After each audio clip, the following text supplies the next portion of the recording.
i7 ગુજરાતનો અવાજ।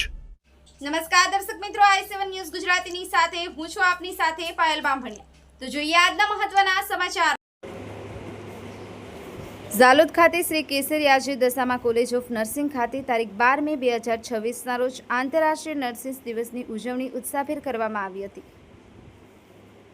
આ કાર્યક્રમના મુખ્ય અતિથિ પ્રજાપિતા બ્રહ્માકુમારી ઝાલોદ આશ્રમ તરફથી પધારેલ રાજયોગિની શ્રી મીતા દીદી, ડોક્ટર ઉદયસિંહ ડામોર, ટ્રસ્ટી શ્રી મુકેશભાઈ ડામોર, પ્રિન્સિપાલ ટ્વિંકલબેન નિસરતાર, નર્સિંગ સ્ટાફ, કર્મચારીઓ તેમજ વિદ્યાર્થીઓ ઉપસ્થિત રહ્યા હતા। કાર્યક્રમ દરમિયાન મીતા દીદીએ પોતાના આશીર્વચન આપતા જણાવ્યું હતું કે ઓમ શાંતિનો સાચો અર્થ પોતે શાંતિમાં રહેવાનો છે। આજના સમયમાં આરોગ્ય ક્ષેત્રમાં નર્સિંગ વ્યવસાયનું મહત્વ સતત વધી રહ્યું છે।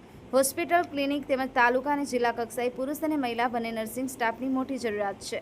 મીતા દીદીએ વધુમાં જણાવ્યું હતું કે સુખી જીવન માટે પુણ્ય કરવું જરૂરી અને દર્દી પ્રત્યે સારો વ્યવહાર જ સાચી સેવા છે। તેમણે સ્વાસ્થ્ય અંગે જણાવ્યું હતું કે જો આપણે પોતે તંદુરસ્ત રહીશું તો જ દર્દીઓને તંદુરસ્ત રાખી શકીશું। મોબાઈલ અને તરંગોના ઉદાહરણ દ્વારા તેમણે સમજાવ્યું હતું કે જેમ તરંગો દેખાતા નથી તેમ દર્દીની અંદરની પીડા કે બીમારીઓ પણ હંમેશા દેખાતી નથી, પરંતુ એક સારા નર્સ તરીકે તેની અનુભૂતિ થવી જરૂરી છે। અંતમાં તેમણે વિદ્યાર્થીઓને એકબીજા પ્રત્યે ઈર્ષા ન રાખી હંમેશા સકારાત્મક વિચારસરણી અપનાવવા તેમજ પોતાના સ્વભાવ અને સંસ્કારમાં સારા પરિવર્તન લાવવાનો સંદેશ આપ્યો હતો। સાથે જ વડાપ્રધાન નરેન્દ્ર મોદીના વિકસિત ભારત 2047ના સ્વપ્નને સાકાર કરવા માટે યુવાનોને પ્રેરણા આપી હતી। અંતે રાષ્ટ્રગીત ગાઈ સૌ કોઈએ કાર્યક્રમનું સફળ રીતે સમાપન કર્યું। Bureau chief Kalubhai Damor, i7 news Gujarati, Jhalod.